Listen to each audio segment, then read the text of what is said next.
اس معزز ایوان میں ایوان صدر نے جو سخن مجھے دیا ہے اس کا عنوان بدعنوانی اور محاشی بدحالی لازم و ملزوم۔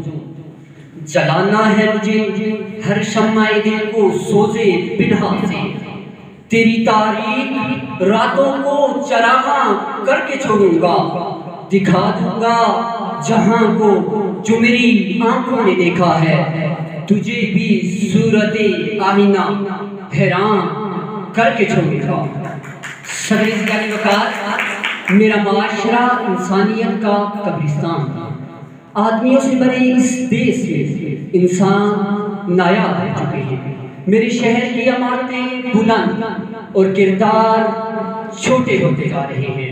میرے ملک کے بازاروں میں ضمیر کے سودے ہوتے ہیں اور اس کے باعث اخلاقیات کا اجتماعی نماز جنازہ ادا کر چکے ہیں۔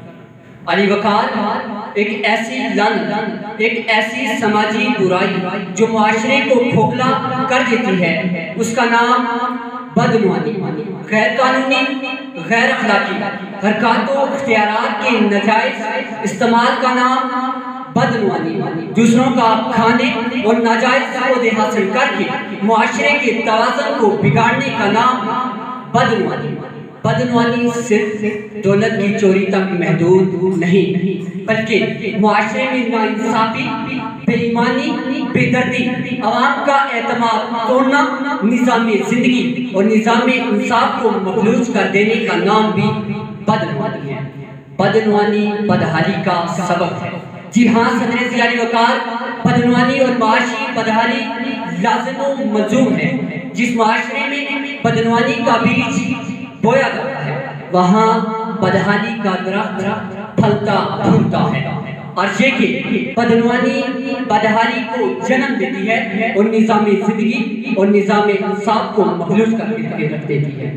علی وقار وہ اسلامی جمہوریہ پاکستان جسے کلمہ طیبہ لا الہ الا اللہ کی بنیاد پر حاصل کیا گیا، آج میں دیکھتا ہوں کہ یہاں انصاف کی دکھیاں اڑائی جاتی ہیں، کوڑے کے ڈھیروں میں رزق تلاش کیا جاتا ہے، مہنگائی خودکشی کا باعث بنتی ہے، ٹیکس کرپشن کی نظر ہوتا ہے، سریعام گولیاں چلتی نہیں چلائی جاتی ہیں، یہاں انصاف امیر کی تحلیل پہ بکتا ہے، یہاں تعلیم تماشے کا نام ہے، یہاں ترقی محض خواب ہے، یہاں زوال کے اندھیروں میں سب خوش رہتے ہیں، روٹی کپڑا مکان کناروں پہ سب بکتے ہیں، یہاں جرائم میں رہنا سب سیکھتے ہیں، یہاں ہر پل ہر دم خطرہ ہے، غیروں سے کم اپنوں سے کم۔ علی وقار اب تو جس کو بھی دیکھوں زنجیریں بپا لگتا ہے۔ زنجیر فکر معاش کی، فکر بقا کی، فکر مقام کی زنجیر ہے۔ یہ وہ زنجیر ہے جو معاشرے کی بارسوخ طبقے نے پھیلائی، وہ طبقہ جو سچ کو جھوٹ اور جھوٹ کو سچ بتانے کی مہارت رکھتا ہے، جس کا ہر فرد منہ میں سونے کی چمچ لے کر پیدا ہوتا ہے، جسے سکون بھی معاف ہوتی ہے۔ جو چاہے تو جس کو بھی اپنی چمچماتی گاڑی سے کچل ڈالے، چاہے تو گولیوں سے چھلنی کر ڈالے، علی وقار کوئی پوچھنے والا نہیں۔ اور ہاں یہی وہ طبقہ ہے، علی وقار یہی وہ طبقہ ہے جس کی میز پر طرح طرح کے کھانے غریب سے جھوٹی روٹی چھین کر سجائے جاتے ہیں، اور ہاں یہی وہ طبقہ ہے جس کی میز پر دہی نہ ہو تو تیارہ دہی لینے جاتا ہے، تو پھر میرا خون کھول اٹھتا ہے اور میری روح پکار اٹھتی ہے۔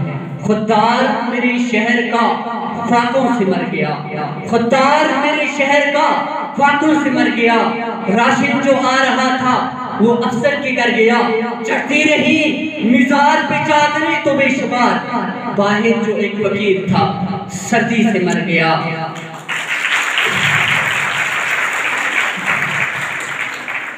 علی وقار صدر ضیاء علی وقار میں آپ سے پوچھنا چاہتا ہوں اگر بدعنوانی ہمارے معاشی بدحالی کا سبب نہیں تو صحراؤں سے اٹھ کر زمام وقت تھامنے والوں کے لیے آج سوال کیوں؟ قدرتی وسائل سے مالامال مملکت خداداد پاکستان آج سوال کا شکار کیوں؟ علی وقار 7,500 مربع میل کے حکمران آج امریکہ کے غلام کیوں؟ آخر کیوں علی وقار کیوں؟ میں بے بس ہوں، کس کس سے سوال کروں، کس کس کے ضمیر پر دستک دوں؟ علی وقار جب میں اپنے ملک کے پارلیمنٹ میں اپنے وزیروں مشیروں کے ضمیر کا سودا ہوتے دیکھتا ہوں تو علی وقار پھر میں پکار اٹھتا ہوں، شاہ بکتے ہیں، فقیر بکتے ہیں، یہاں صغیر و کبیر بکتے ہیں، کچھ سرعام کچھ پسے دیوار بکتے ہیں، اس ملک میں زمین بکتے ہیں، یہاں پوت بکتی ہے، یہاں تہذیب بکتی ہے، ذرا تم دام تو بدلو، یہاں فرمان بکتے ہیں۔ آپ کی سماعت